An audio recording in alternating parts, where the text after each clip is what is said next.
In a world where royal protocols seem as rigid as ancient castle walls, one moment on the windswept shores of Scotland's Orkney Islands would reveal the true heart of a future queen. When Catherine, Princess of Wales, knelt down to meet a group of wide-eyed children during a marine conservation visit, her simple words, "Call me Catherine," would spark something far more profound than anyone expected.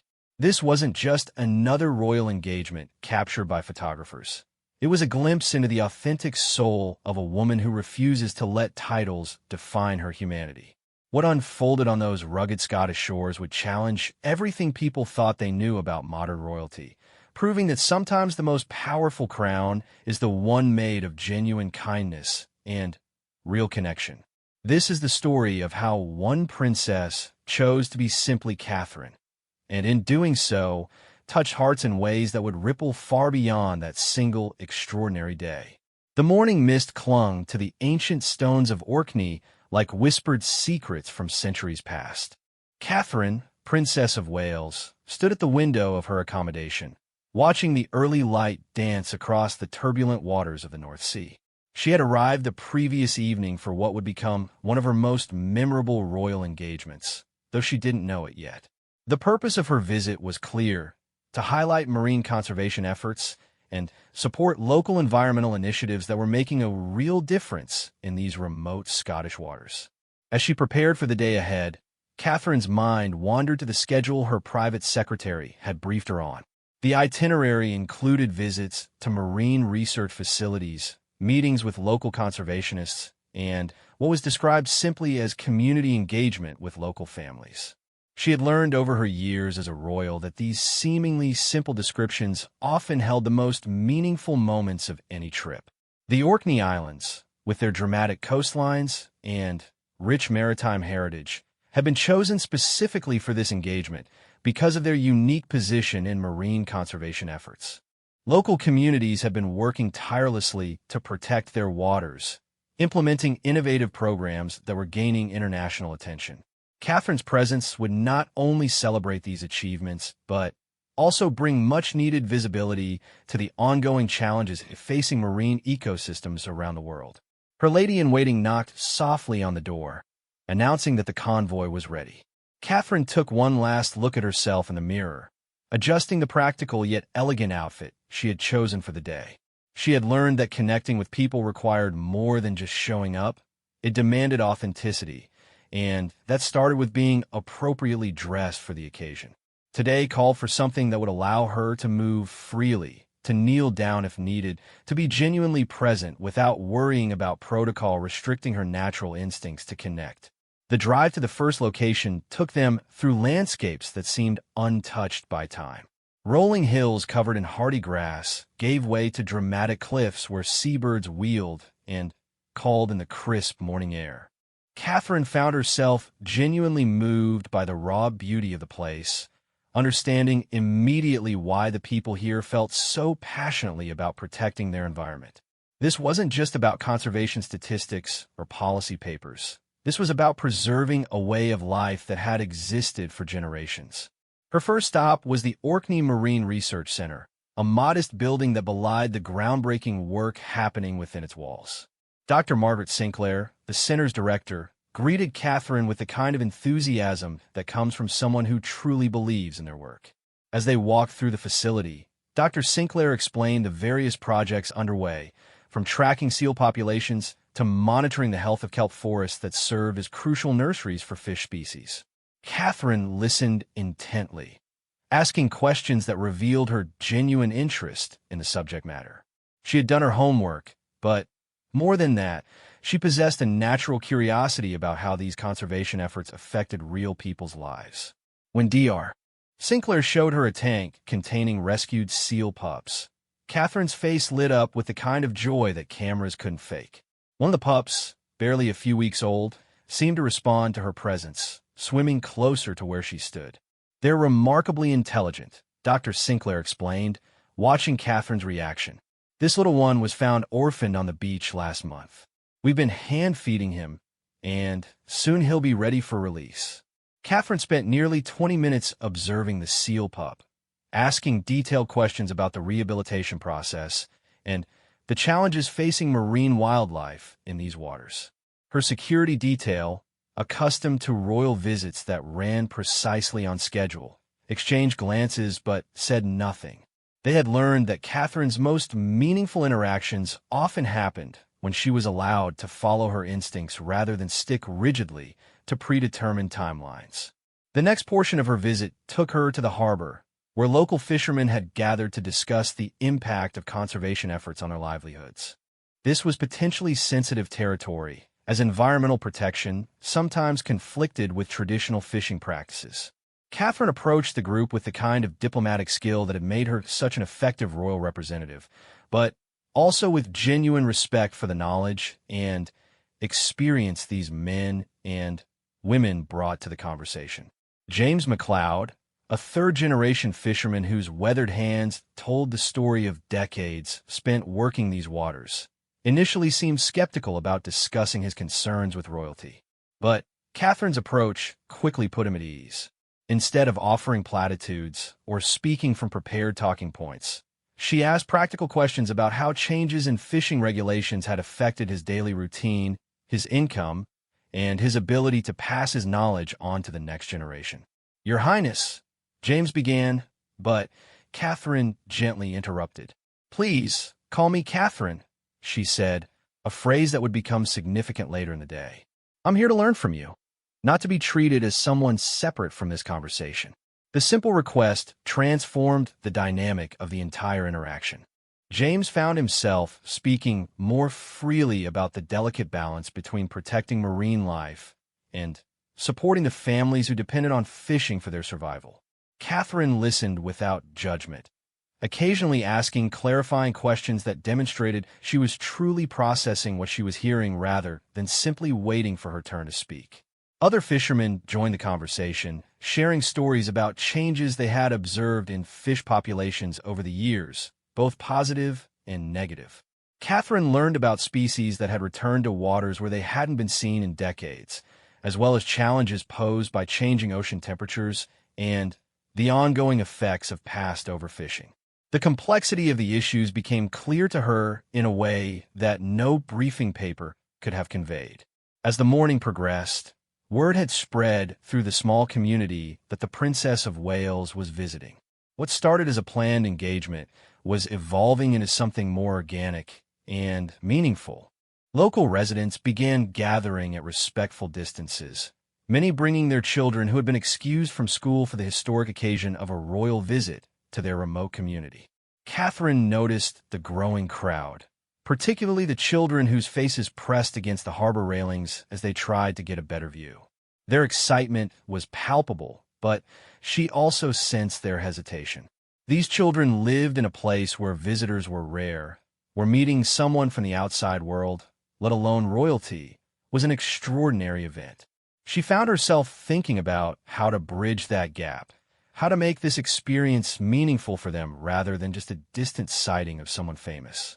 Her private secretary approached discreetly to remind her of the next scheduled stop, but Catherine's attention was focused on a little girl with red braids who was holding her father's hand while trying to see over the crowd. The child couldn't have been more than 6 years old, and her expression was a mixture of wonder and uncertainty. Catherine made a mental note to herself about finding a way to connect with these children before the day was over. The marine research portion of her visit concluded with a boat trip to observe conservation work in action. Catherine boarded a sturdy vessel designed for research rather than comfort, wearing the life jacket that was required for all passengers regardless of their title.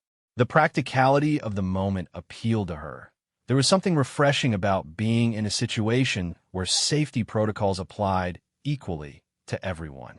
As the boat moved through waters that reflected the changing sky above, Catherine listened to researchers explain their work tracking whale migration patterns and monitoring the health of underwater ecosystems.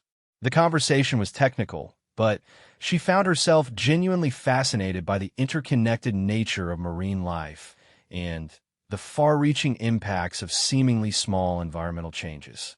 Dr. Sinclair pointed out areas where kelp forests have been successfully restored, explaining how these underwater gardens served as both carbon sinks and nurseries for countless species of fish. Catherine asked about the timeline for such restoration projects, learning that meaningful environmental change often took decades rather than years. This perspective on long-term thinking resonated with her, reflecting the kind of sustained commitment that her own role often required. The boat trip also provided her first close encounter with the wildlife she had come to celebrate. A curious eel appeared near the vessel, its whiskered face emerging from the dark water to observe these human visitors. Catherine watched in delight as the animal seemed to study them with the same interest they were showing in observing it. The moment was captured by the official photographer, but more importantly, it was etched in Catherine's memory as a reminder of why this work mattered. As they returned to harbor, Catherine found herself thinking about the children she had seen earlier. Their presence had added an element to the day that hadn't been planned but felt essential. She began formulating an idea about how to make their experience of this royal visit more personal and meaningful. The formal schedule called for a brief walkabout before departing for her next engagement, but Catherine was already considering how that time might be used more effectively. The boat docked as the afternoon sun began to break through the clouds that had dominated the morning sky. Catherine stepped onto the pier with a new sense of purpose, her morning of learning about marine conservation having evolved into something deeper. She understood now that this visit was about more than highlighting important environmental work. It was about connecting with a community that was actively working to preserve something precious for future generations. Her security team and accompanying officials prepared for the scheduled walkabout, but Catherine had something different in mind. She had noticed that the crowd of onlookers had grown throughout the morning, with more families arriving as word spread about the royal visit. Most significantly, she had observed that the number of children present had increased substantially, many of them now wearing their best clothes and carrying flowers or small handmade signs. These children represented the future that all the conservation work was ultimately intended to protect. They would inherit the waters, the wildlife, and the responsibility for continuing the environmental stewardship that their parents and grandparents had begun. Catherine realized that her interaction with them could be the most important part of her entire visit, setting the stage for what would become a truly memorable encounter that would resonate far beyond the boundaries of this small Scottish community. The afternoon sun cast long shadows across the harbor as Catherine made her way toward the gathering crowd. What she saw before her was a scene that would have melted even the most protocol-focused heart. Nearly 30 children of various ages had assembled along the waterfront, their faces bright with excitement and anticipation. Some clutched handmade drawings of whales and seals, while others held small bouquets of wildflowers picked from the island's windswept meadows. Catherine's heart swelled as she took in the sight. These weren't children accustomed to celebrity encounters or royal visits. For many of them, this might be the most significant event of their young lives. She could see parents standing behind their children, some recording the moment on their phones, while others simply watched with the kind of pride that comes from seeing your child experience something truly special. Her private secretary approached with a standard briefing for royal walkabouts. Maintain a steady pace, speak briefly with selected individuals, allow for photographs, and keep to the schedule. But Catherine had already made her decision about how this interaction would unfold. She looked at her aide with the kind of gentle determination that had become her signature approach to balancing royal duty with human connection. "I'd like to spend some real time with these children," she said quietly. "They've made such an effort to be here, and I think we can make this more meaningful than a quick walk past." The first child she approached was 8-year-old Emma Mackenzie, whose carefully braided hair was adorned with small shells her grandmother had helped her collect that morning. Emma held a drawing of a seal family that she had worked on for hours after learning about the royal visit. When Catherine knelt down to Emma's eye level, the little girl's carefully rehearsed greeting seemed to evaporate. "That's a beautiful drawing," Catherine said, studying the artwork with genuine interest. "Can you tell me about these seals?" Emma's initial shyness melted away as she began explaining her drawing. "This is the mummy seal, and this is the daddy seal, and these are the baby seals. My gran told me that seals are very smart, and they take good care of their babies, just like people do. Catherine nodded seriously, treating Emma's explanation with the same attention she had given to the marine researchers earlier that morning. Your grandmother sounds very wise. Have you ever seen real seals here? Oh, yes. Emma's eyes lit up. Sometimes they come right up to the shore, and we can watch them playing in the water. My dad says we're lucky to have them here. The conversation continued for several minutes, with Catherine asking questions about Emma's favorite sea animals and what she had learned about taking care of the ocean. Other children began gathering closer, drawn by the warm, natural interaction they were witnessing. Catherine's security team maintained their professional vigilance while giving her the space she needed to connect authentically with these young people. 9-year-old Callum Robertson had been practicing his greeting for days, but when his moment came, he found himself tongue-tied. Catherine noticed his nervousness and decided to break the ice with a question about the small wooden boat he was clutching. That's a wonderful boat, she said. Did you make it yourself? Callum nodded, his voice barely above a whisper. My granddad helped me. He used to be a fisherman. What's your boat's name? Catherine asked, taking the carved toy gently in her hands to examine it more closely. Sea Princess, Callum replied, his confidence growing slightly. Catherine's face broke into a genuine smile. That's a perfect name for such a beautiful boat. I bet she would be very good at exploring these waters. The interaction with Callum opened the floodgates for other children who had been watching from the edges of the group. They began stepping forward, each carrying their own tokens of the day, drawings, flowers, small crafts, and in some cases, simply their own excitement about meeting someone they had only seen in pictures. 6-year-old Isla MacLeod, daughter of the fisherman Catherine had spoken with earlier, approached carrying a bouquet of sea thrift that grew wild along the cliff tops. Her father had told her about his conversation with Catherine, describing how the princess had listened to his concerns about fishing and conservation with genuine interest. These are for you, Isla said, holding out the purple flowers with both hands. Thank you so much, Isla, Catherine replied, accepting the bouquet with the kind of care usually reserved for state gifts. These are some of my favorite flowers. They're so strong and beautiful, just like the people who live here. As Catherine continued moving through the group of children, she began to notice something remarkable happening. The initial formality that had characterized the beginning of her visit was completely dissolving. Children were beginning to treat her not as a distant royal figure, but as someone genuinely interested in their world and their experiences.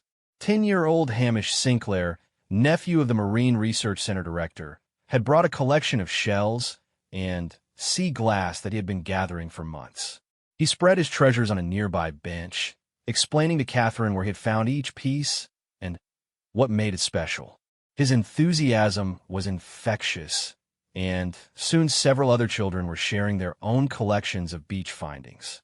Catherine found herself genuinely fascinated by these young naturalists and their deep knowledge of their environment. They could identify different types of seaweed, explain which tide pools were best for finding crabs, and describe the seasonal patterns of various seabirds with the kind of expertise that comes from daily observation rather than academic study. You know so much about this place, Catherine told the group. You're like young scientists, learning about nature by watching and exploring. 12-year-old Moira Campbell, who had been hanging back from the group due to preteen self-consciousness, finally worked up the courage to approach.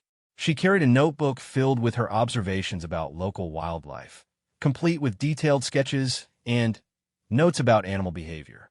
I want to be a marine biologist, Moira said, showing Catherine some of her drawings. I've been keeping track of which birds visit our garden and when the seals have their babies. Catherine spent considerable time looking through Moira's notebook, asking questions about her observations and encouraging her scientific interests. This is exactly the kind of work that real marine biologists do, she told Moira. You're already thinking like a scientist. The conversation with Moira attracted the attention of Dr. Sinclair, who had been observing the interactions from a respectful distance. She approached the group and began discussing Moira's work with the same seriousness she brought to her professional research. The moment became an impromptu mentoring session, with Catherine facilitating a conversation between a young, aspiring scientist and an established professional. As the afternoon progressed, Catherine found herself drawn into increasingly complex conversations with these remarkable children. They asked her questions about her own experiences with nature, about the places she had visited, and about what it was like to meet people from all over the world who were working to protect the environment. 7-year-old Fiona McKay asked the question that would become a turning point in the day's interactions. "What should we call you?" "Mummy says we should say Your Royal Highness, but that sounds very formal." Catherine paused, considering her response carefully.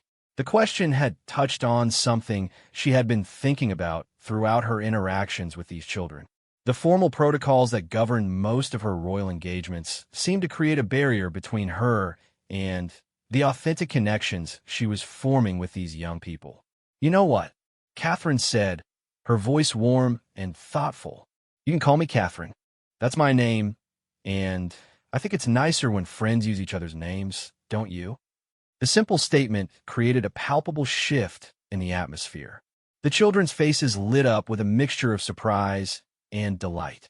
The idea that they could address this important visitor by her first name made her seem more real, more accessible, more like someone they could truly connect with rather than simply admire from a distance. "Catherine," little Emma Mackenzie repeated, testing out the name with obvious pleasure. "That's a pretty name." "Thank you, Emma," Catherine replied. "I think Emma is a beautiful name, too." Word of Catherine's invitation to use her first name spread quickly through the group of children and their watching parents. The psychological effect was immediate and profound. Conversations became more relaxed, questions became more personal, and the entire interaction took on the quality of a genuine friendship rather than a formal royal engagement. 8-year-old Jamie MacDonald, who had been practicing a formal bow all morning, instead ran up to Catherine with his arms outstretched for a hug. After a moment's hesitation, Catherine opened her arms and embraced the enthusiastic little boy, setting off a chain reaction of affection that would have scandalized royal protocol experts but delighted everyone present. The spontaneous hug became a catalyst for even more authentic interactions. Children began approaching Catherine with the kind of confidence and openness they would show to a favorite aunt or family friend. They shared stories about their pets, their school projects, their dreams for the future, and their observations about the natural world around them. Catherine found herself sitting on the harbor wall, surrounded by a circle of children who were taking turns showing her their treasures, asking her questions, and simply enjoying the unprecedented experience of having a real conversation with someone they had previously known only as a figure in newspapers and television reports. The afternoon was becoming something none of them would ever forget, but the most significant moments were yet to come.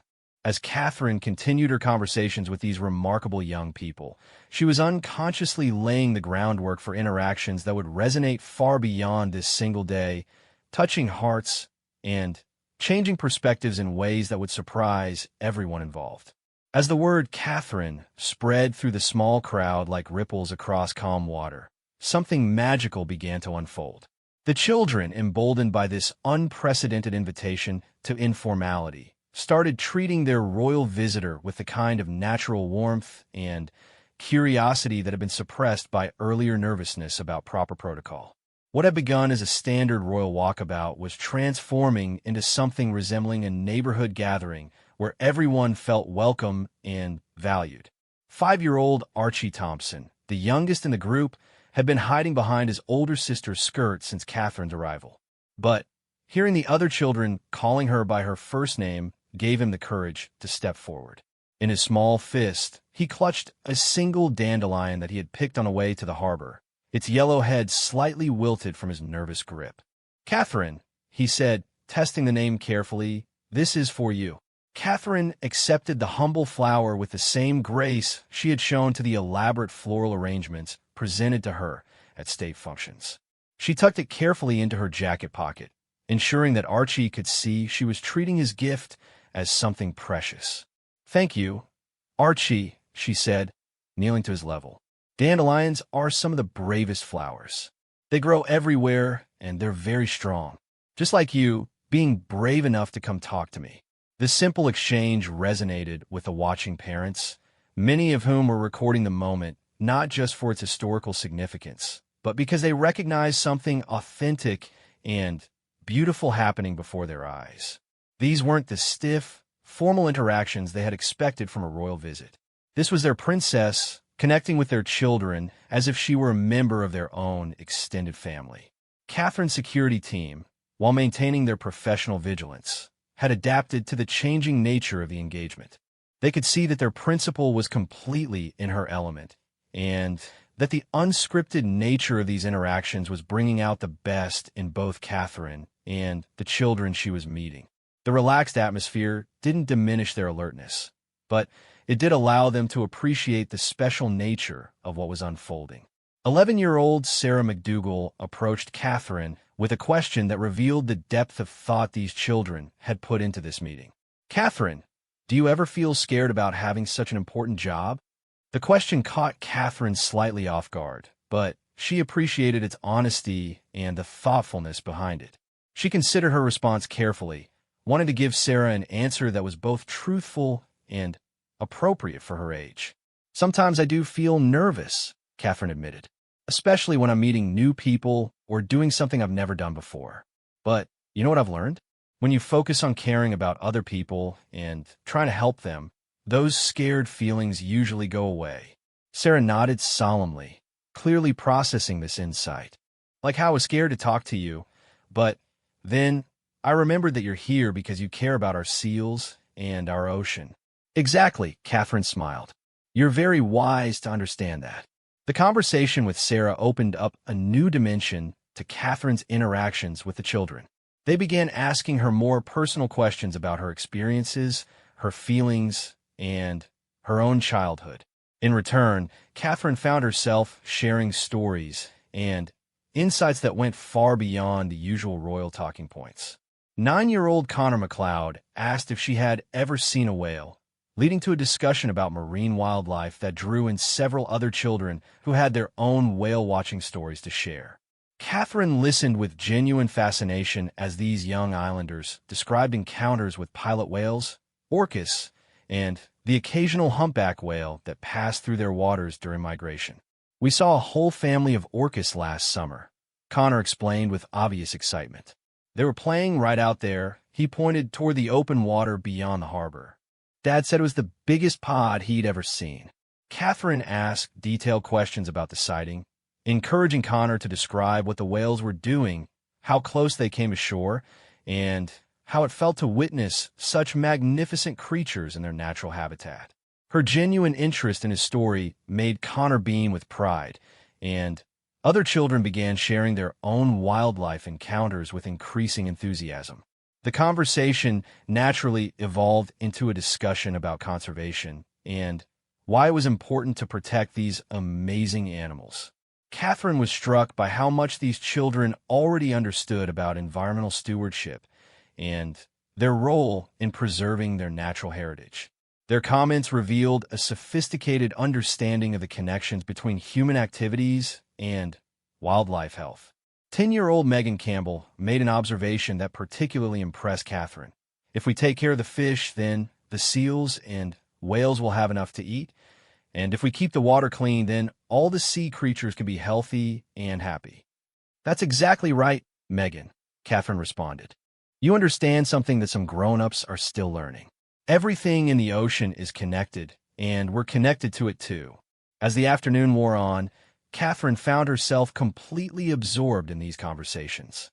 The formal schedule that had originally allowed for a brief 15-minute walkabout had been abandoned in favor of this organic, meaningful interaction that was proving far more valuable than any predetermined agenda.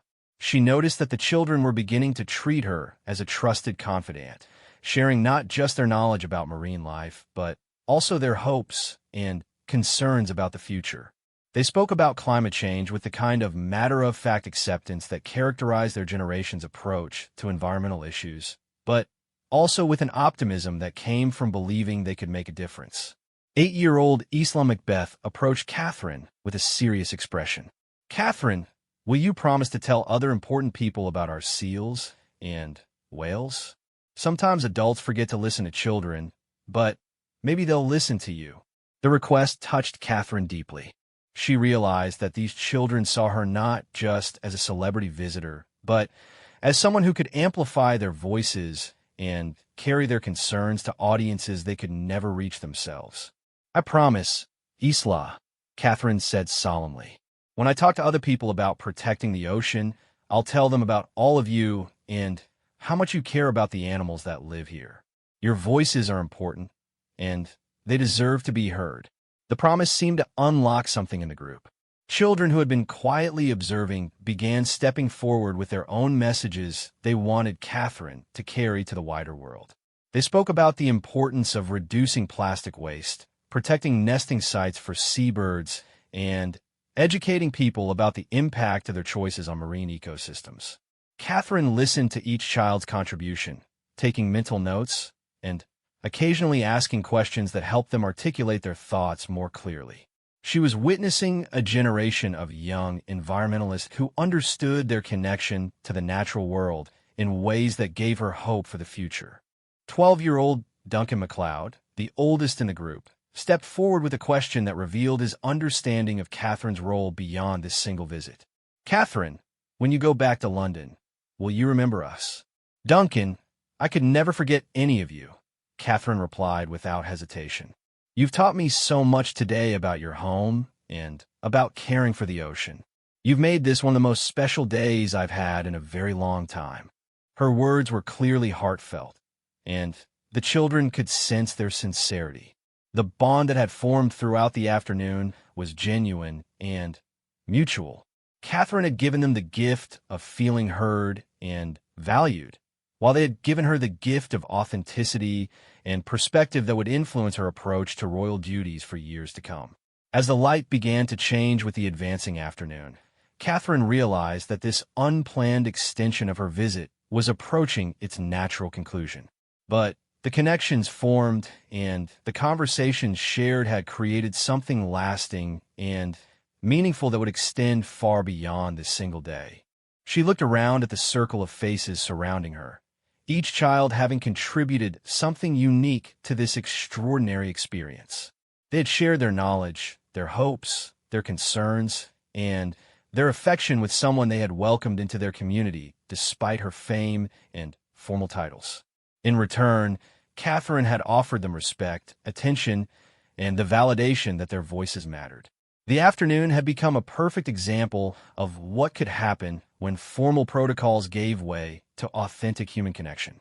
These children would carry the memory of being truly heard by someone they had previously known only as a distant figure, while Catherine would carry their perspectives and wisdom into future engagements and conversations about environmental conservation. But the day was not over yet, and the most touching moments were still to come as Catherine prepared to conclude her time with these remarkable young people who had so thoroughly charmed and inspired her. As the golden afternoon light began to slant across the harbor, painting the ancient stones in warm hues, Catherine realized that her time with these extraordinary children was drawing to a close. The official photography team had captured countless images throughout the day, but the moments that would remain most vivid in her memory were the unguarded expressions of joy and connection that couldn't be manufactured or staged. 7-year-old Lucy Morrison approached Catherine with a small wrapped package that she had been clutching nervously for the past hour. Her grandmother had helped her prepare a special gift, and Lucy had been waiting for the right moment to present it. "Catherine, this is for you to remember us," Lucy said, her voice filled with the kind of earnest sincerity that only children possess. Catherine accepted the gift with genuine curiosity and carefully unwrapped the brown paper to reveal a small piece of driftwood that had been polished smooth by countless tides.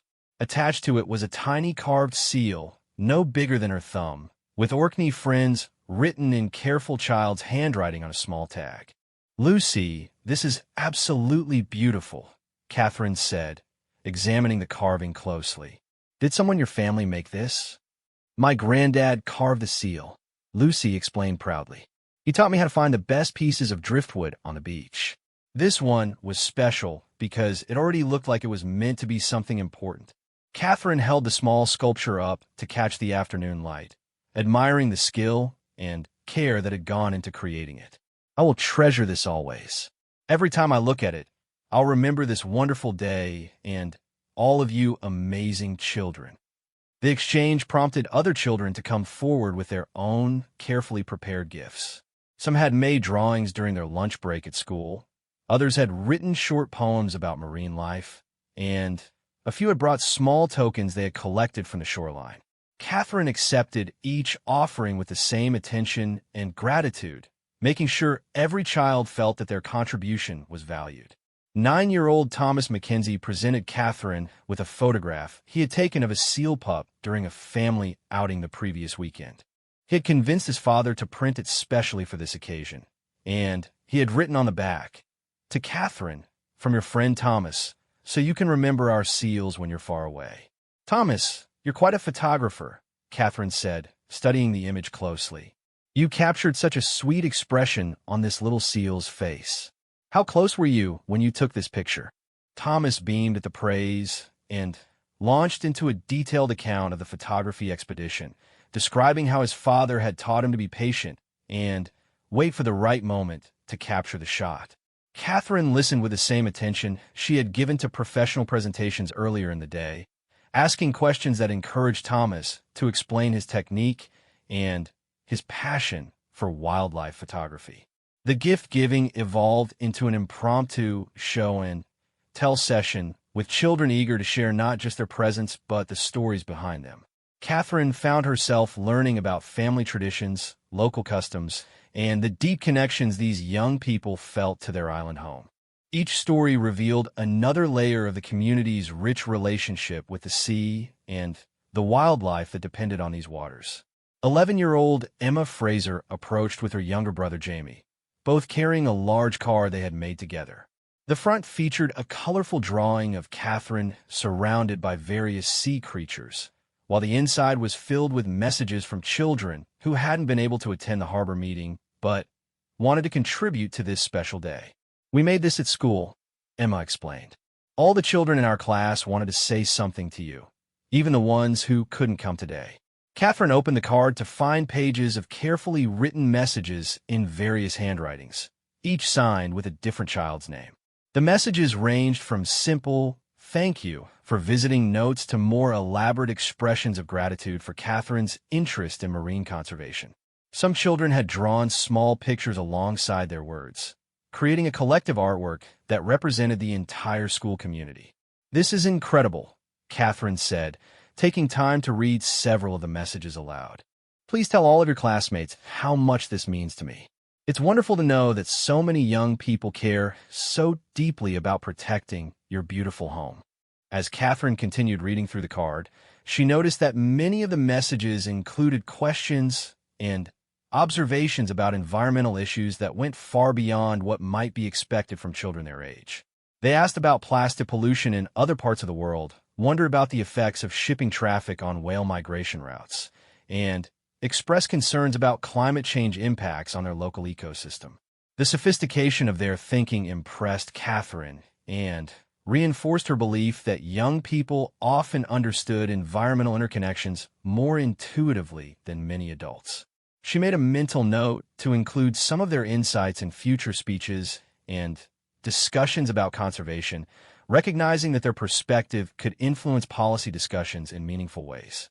10-year-old Hamish Sinclair, who had been quietly observing the gift exchanges, approached Catherine with a simple but profound request. "Catherine, before you leave, could you make us a promise?" "Of course, Hamish," Catherine replied, curious about what this thoughtful boy might ask of her. "Could you promise that when you meet other children around the world, you'll tell them about us and about how we're trying to take care of our ocean? Maybe they could learn from what we're doing here, or maybe they have ideas that could help us too." The request revealed Hamish's understanding that environmental challenges were global in nature and required cooperation across communities and borders.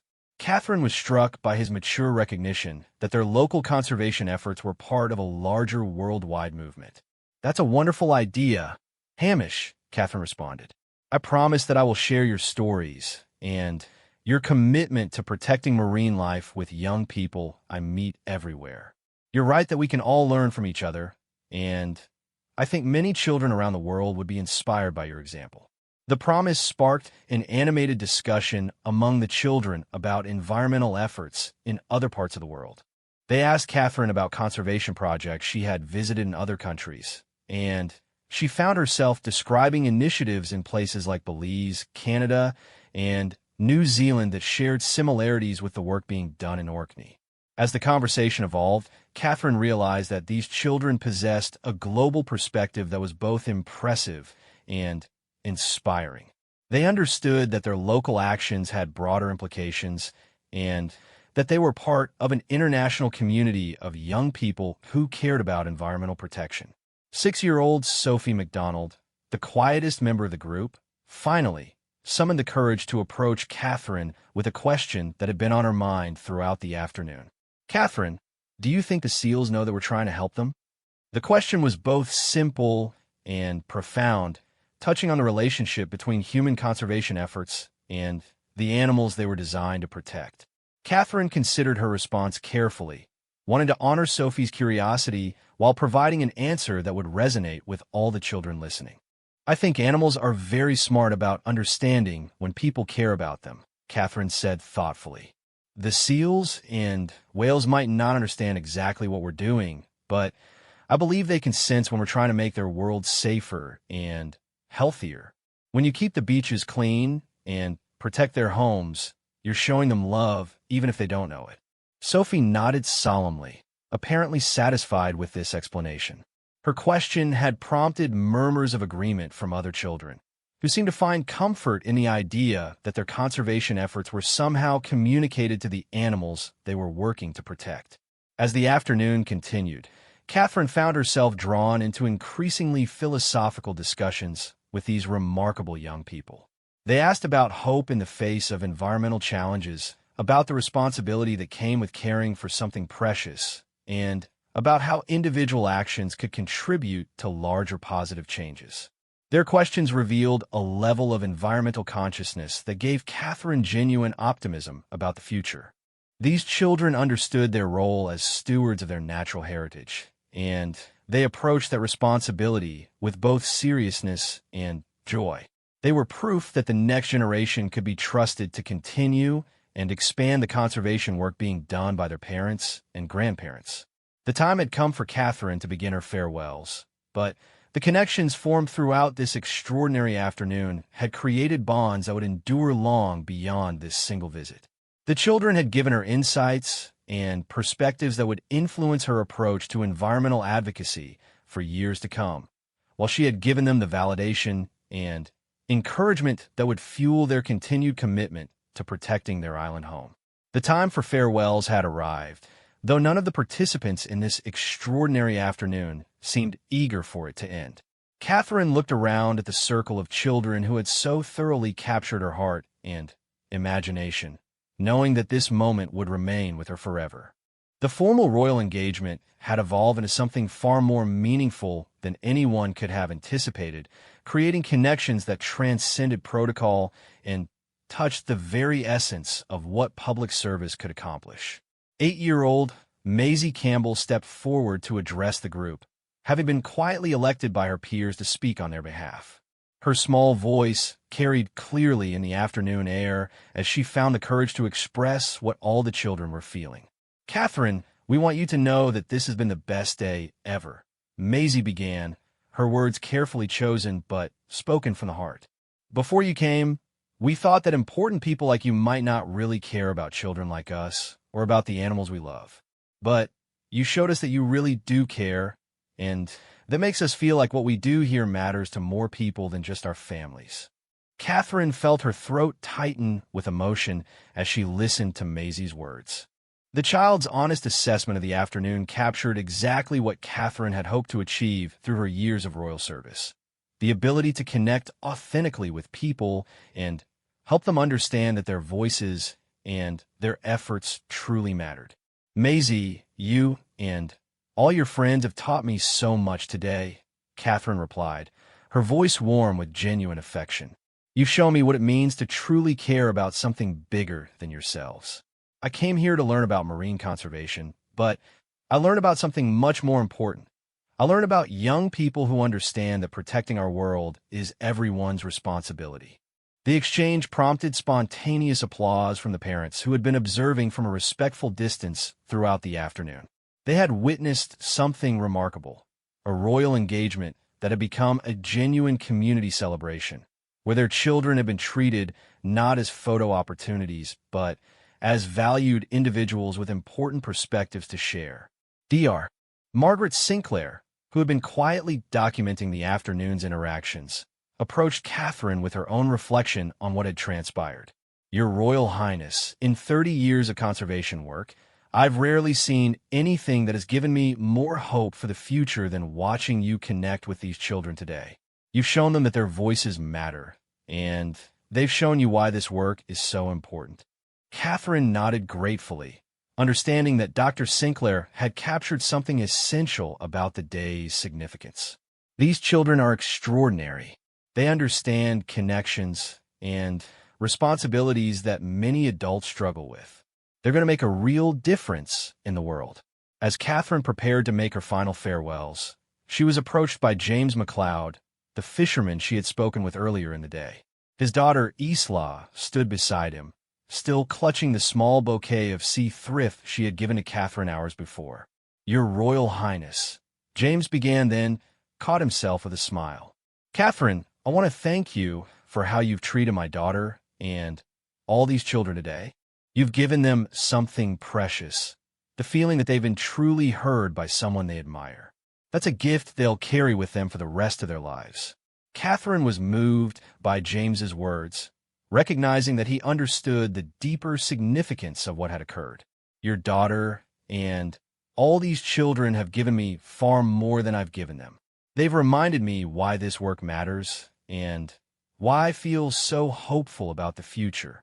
The conversation with James prompted other parents to step forward with their own expressions of gratitude. They spoke about how the afternoon had exceeded their wildest expectations, not because of the celebrity factor, but because of the authentic connections that had been formed between Catherine and their children. Margaret Thompson, mother of young Emma, who had presented the first drawing, approached with tears in her eyes. Catherine, Emma has been talking about becoming a marine biologist since she was 4 years old. Today you made that dream feel real and achievable. You treated her like a young scientist, not just a child with a fantasy. These conversations with parents added another dimension to Catherine's understanding of the day's impact. She realized that by taking the children seriously, by treating their knowledge and concerns with respect, she had validated not only their interests, but also their parents' efforts to raise environmentally conscious, caring young people. As Catherine moved through the group, making individual farewells, each child wanted to share one final thought or memory from the day. Their comments revealed how deeply the experience had affected them, and how clearly they understood the significance of what had transpired.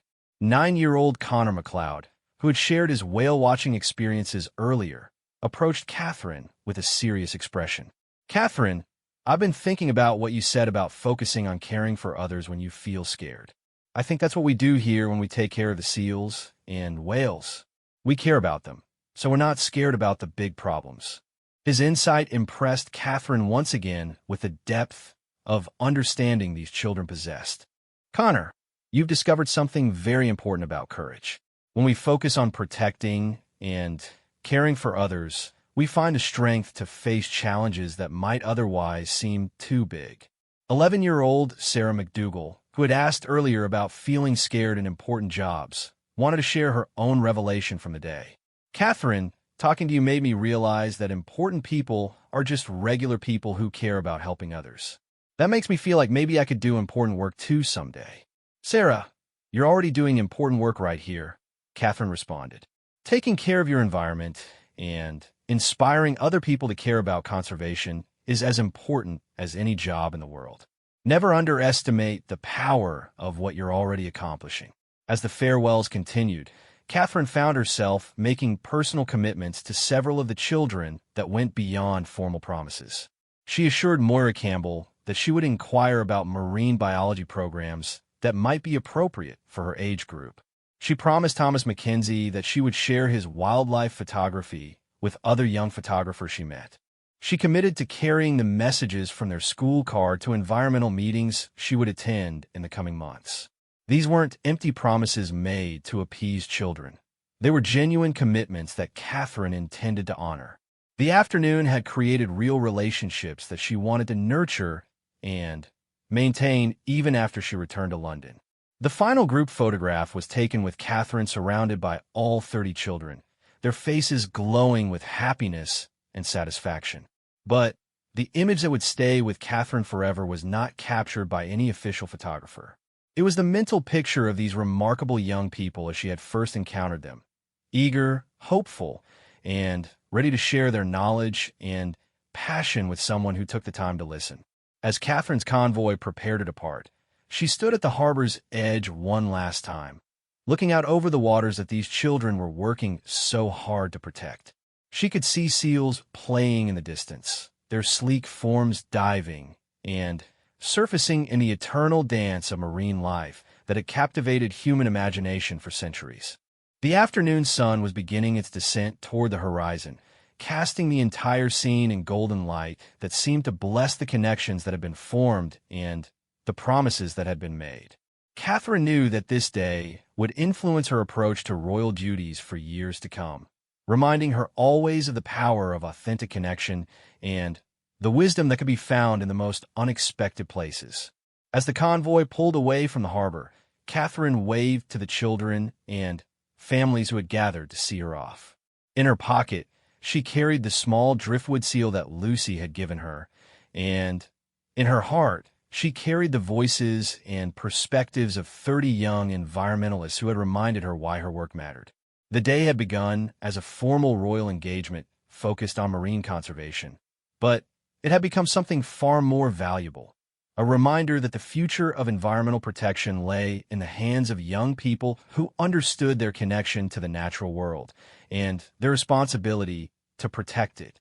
Catherine had come to Orkney to highlight important conservation work, but she was leaving with something even more precious, the certainty that the next generation was ready to meet the challenges ahead with wisdom, compassion, and an unshakable commitment to caring for their world. The phrase, "Call me Catherine," had opened doors to authentic connection that would resonate far beyond this single afternoon, proving once again that the most powerful moments in royal service often came not from following protocol, but from following the heart.